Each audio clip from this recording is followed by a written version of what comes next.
வாங்கி உண்ணும் வாடிக்கை காட்டிவிட்டார் கொஞ்சம் கொண்ட தென்றலா இவனாய்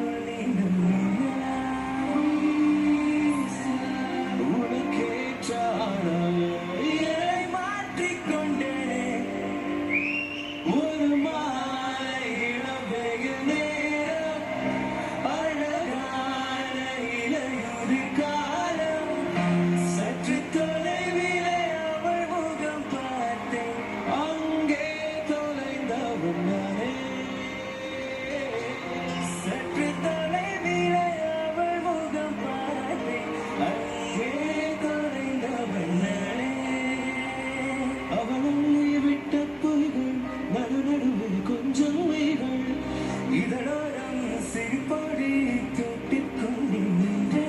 அவன் என்று பேசும் ஒரு தருணம் என் வாழ்வில் சர்க்கரை விடும்